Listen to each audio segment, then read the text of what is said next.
राहत तू ही फसाद हो। सय गाजी और एलिफ की मोहब्बत टकराव से शुरू होकर फैमिली के दबाव और कुर्बानियों से गुजरती है और आखिर में निकाह तक पहुंचती है।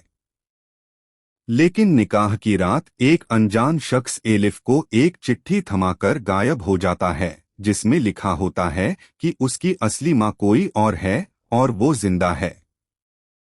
यहीं से सीजन 2 शुरू होती है। निकाह की रात का सन्नाटा चिट्ठी के साथ टूट जाता है। एलिफ के हाथ कांप रहे हैं, पूरी महफिल खामोश हो जाती है। सय उसका हाथ थामता है और कहता है, जो भी हो हम साथ पढ़ेंगे। चिट्ठी खुलती है और एलिफ को पता चलता है कि उसकी असली मां शबाना नाम की एक औरत है जो अभी भी जिंदा है। उस रात खिड़की के बाहर कोई छुपकर उन्हें देख रहा होता है। दूसरी तरफ सय का छोटा भाई दानियाल किसी से फोन पर छुपकर बात कर रहा होता है। पता चलता है कि वो किसी साजिश का हिस्सा है, लेकिन अभी उसकी वजह साफ नहीं होती। सुबह एलिफ की खाला जुबैदा सच का एक हिस्सा खोल देती हैं, शबाना का नाम और ये कि उन्होंने ये राज शबाना के कहने पर ही छुपाया था। सय एलिफ से वादा करता है कि वो साथ उस कस्बे जाएंगे जहां शबाना रहती थी। सफर के दौरान दानियाल उनकी गाड़ी रोकता है और घबराया हुआ बताता है कि चिट्ठी झूठी थी, ये सब एक साजिश है ताकि सय और एलिफ हवेली छोड़ दें। एपिसोड यहीं क्लिफ हैंगर पर खत्म होती है। साजिश कौन कर रहा है? एपिसोड का सस्पेंस हुक चिट्ठी के पीछे कौन है और दानियाल किस से डरकर ये सब कर रहा था। दानियाल पूरी बात खोल देता है, चाचा असलम ने उसे मजबूर किया था। चाचा असलम सय के मरहूम वालिद के भाई, सालों से हवेली की जायदाद पर नजर रखे हुए थे। उनका मानना है कि जायदाद का असली हकदार वो हैं, न कि सिर्फ सय। घर वापस आकर सय और एलिफ चाचा असलम का सामना करते हैं। पूरे परिवार के सामने चाचा मान लेते हैं कि उन्होंने शबाना को सालों पहले पैसा देकर दूर भेजा था ताकि एलिफ का असली हक यानी उसके नाना की जायदाद कभी सामने न आए। एलिफ रोते हुए कहती है, मुझे हक नहीं, अपनी मां चाहिए थी। ये सीन पूरे घर को भावुक कर देता है। सय चाचा को माफ तो कर देता है, लेकिन साफ कह देता है कि अब घर सच की बुनियाद पर चलेगा। एपिसोड के आखिर में सय और एलिफ उस छोटे कस्बे पहुंचते हैं जहां शबाना रहती है। दरवाजा खुलता है और शबाना एलिफ को देखकर थरथर कांपने लगती है। एलिफ, मेरी बेटी, दोनों गले मिलती हैं। एपिसोड एक जज्बाती मिलन के साथ खत्म होती है। शबाना हवेली में रहने आती है। शुरुआत में सब कुछ ठीक लगता है। एलिफ अपनी असली मां के करीब आने की कोशिश करती है, लेकिन सय की कजिन मेहरीन, जो पहले से ही जलन रखती थी, शबाना को बाहर की औरत कहकर ताने मारती है। एक रात शबाना की पुरानी डायरी एलिफ के हाथ लगती है। उसमें लिखा होता है कि शबाना का एलिफ के नाना से झगड़ा किसी और वजह से भी था, किसी पुराने रिश्ते का जिक्र है जो गाजी खानदान से जुड़ा है। ये एपिसोड का नया सस्पेंस एंगल सेट करता है। दूसरी तरफ चाचा असलम अपनी गलती पर पछताते दिखते हैं और धीरे धीरे फैमिली में वापस घुलने मिलने की कोशिश करते हैं, लेकिन एक सीन में वो चुपचाप किसी पुराने वकील को फोन करते हैं, जिससे पता चलता है कि उनका काम अभी पूरा खत्म नहीं हुआ। एलिफ डायरी पढ़ते हुए जानती है कि उसके नाना और सय के दादा पुराने दोस्त थे, लेकिन एक जमीन के झगड़े ने उनकी दोस्ती दुश्मनी में बदल दी थी। शबाना की शादी एलिफ के असली बाप से इसी दुश्मनी की वजह से टूटने मजबूर हुई थी। ये खुलासा सय के लिए भी हैरान करने वाला होता है, उसका अपना खानदान इस पुरानी कहानी से जुड़ा निकलता है।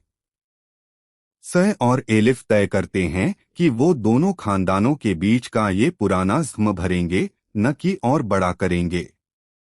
इसी बीच मेहरीन की जलन बढ़ती जाती है। एक सीन में वो अकेली में खुद से कहती है, सह हमेशा से मेरा होना चाहिए था। ये उसके कैरेक्टर का ट्विस्ट रिवील करता है। वो सिर्फ जलन नहीं रखती बल्कि कभी सह से प्यार भी करती थी। महरीन छुपकर चाचा असलम के पुराने वकील से मिलती है और पूछती है कि क्या कोई तरीका है जिससे सैलिफ की शादी में और रुकावट डाली जाए। वकील मना कर देता है, लेकिन महरीन खुद कोई तरीका सोचने लगती है। दूसरी तरफ सय और एलिफ शबाना को लेकर उनके पुराने गांव जाते हैं ताकि जान सकें कि असल झगड़ा क्या था। वहां उन्हें पता चलता है कि जमीन का वो टुकड़ा अब भी लीगल डिस्प्यूट में है और उसका फैसला एक पुरानी भूली हुई वसीयत विल पर टिका है जो कभी मिली ही नहीं। एपिसोड के एंड में एक पुराना नौकर जो अब बूढ़ा हो चुका है उन्हें बताता है कि वो वसीयत उसके पास ही सुरक्षित है। उसने इतने साल इसलिए छुपा के रखी थी क्योंकि उसे डर था कि किसी के हाथ लगकर गलत इस्तेमाल हो जाएगी। वसीयत खुलती है।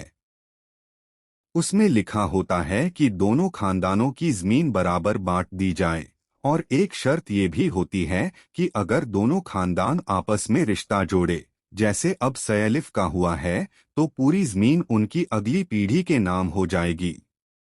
ये खबर सुनते ही चाचा असलम का असली चेहरा एक बार फिर सामने आता है। वो चाहते हैं कि वसीयत किसी तरह गायब हो जाए ताकि पुराना झगड़ा ही चलता रहे और वो अपना हिस्सा अलग से मांग सकें। वो महरीन से मदद मांगते हैं और महरीन अपनी खुद की जलन की वजह से इस बार उनका साथ देने को तैयार हो जाती है। एक टेंशन फिल्ड सीन में महरीन वसीयत चुराने की कोशिश करती है, लेकिन दानियाल उसे रंगे हाथों पकड़ लेता है। दानियाल इस बार बिना डर के सय को सब बता देता है। चाचा असलम और महरीन का पूरा सच सामने आता है। पूरे परिवार के सामने इमोशनल कॉन्फ्रंटेशन होती है।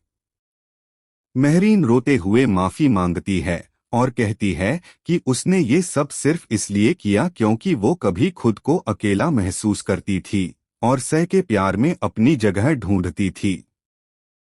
सय और एलिफ उसे माफ कर देते हैं, लेकिन साफ कर देते हैं कि अब फैमिली में सिर्फ सच और भरोसा चलेगा। चाचा असलम भी आखिरकार अपनी गलती स्वीकार करते हैं और वसीयत को लीगली मानने के लिए राजी हो जाते हैं। एपिसोड के एंड में एक नया ट्विस्ट आता है। जब वसीयत रजिस्टर कराई जाती है तब पता चलता है कि जमीन के एक हिस्से पर एक तीसरा दावेदार क्लेमेंट भी है, जिसका नाम किसी ने सुना तक नहीं था। नया दावेदार कोई और नहीं बल्कि शबाना का भाई निकलता है, एलिफ के मामू जो सालों पहले विदेश चले गए थे और जिनसे शबाना का संपर्क टूट गया था। उनकी वापसी पूरे परिवार के लिए एक और इमोशनल झटका और खुशी दोनों लेकर आती है। मामू शुरुआत में गुस्सा और गलतफहमियों के साथ आते हैं क्योंकि उन्हें लगा था कि शबाना ने उन्हें जानबूझकर छोड़ा था। एलिफ और सय सब्र और मोहब्बत से उन गलतफहमियों को दूर करते हैं। एक खूबसूरत फैमिली सीन में सब लोग, शबाना, उसके भाई एलिफ, सय, दानियाल और अब पछतावे से भरे चाचा असलम और महरीन एक ही मेज पर बैठते हैं। ये एपिसोड परिवार के दोबारा जुड़ने का इमोशन कोर है। जमीन का मसला आखिरकार सबकी रजामंदी से सुलझा लिया जाता है, बराबर बांट दी जाती है और एक हिस्सा गांव के लोगों की भलाई के लिए स्कूल बनाने में दिया जाता है, जो सय और एलिफ का मुश्तरका फैसला होता है। दानियाल की अपनी एक छोटी सी लव स्टोरी भी इस एपिसोड में खुलती है। पता चलता है कि वो चुपचाप गांव की एक लड़की जो उनके नौकर की बेटी है से प्यार करता है। फैमिली इस रिश्ते को खुले दिल से कबूल करती है। दिखाया जाता है कि गाजी खानदान अब पुरानी सोच से बाहर निकल चुका है। महरीन की भी एक नई शुरुआत होती है। उसे पता चलता है कि उसका असली सुकून किसी और शख्स, नया इंट्रोड्यूस्ड कैरेक्टर के साथ है जो उसे उसके जैसा ही समझता है, बिना किसी कंपैरिजन के। सीजन का आखिरी एपिसोड एक बड़े फैमिली फंक्शन से शुरू होता है। स्कूल का उद्घाटन जो सैलिफ ने बनवाया। पूरा गांव और पूरा खानदान जमा है। इसी फंक्शन में दानियाल की मंगनी एंगेजमेंट का ऐलान होता है। चाचा असलम, जो अब पूरी तरह बदल चुके हैं, खुद ये रिश्ता करवाते हैं। उनकी गलतियों का पछतावा अब सच्ची मोहब्बत में बदल चुका होता है। फिनाले का सबसे खास सीन सय और एलिफ छत पर सनसेट के सामने खड़े होते हैं, बिल्कुल वैसे ही जैसे सीजन 1 खत्म हुआ था, लेकिन इस बार बिना किसी डर या राज के। एलिफ, 1 साल में हमारी जिंदगी कितनी बदल गई ना। एलिफ, 1 साल में हमारी जिंदगी कितनी बदल गई ना। सैट, लेकिन जो चीज कभी नहीं बदली वो है हमारा साथ। एलिफ मुस्कुराते हुए, हमराही। हर मोड़ पर एक दूसरे का साथ। कैमरा उन्हें गले मिलते दिखाती है। नीचे पूरा खानदान, शबाना, मामू, दानियाल और उसकी होने वाली दुल्हन चाचा असलम, मेहरीन अपनी नई खुशी के साथ सब मुस्कुरा रहे हैं। आसमान में आतिशबाजी होती है। सीजन 2 यहीं एक मुकम्मल खुशी के साथ खत्म होती है।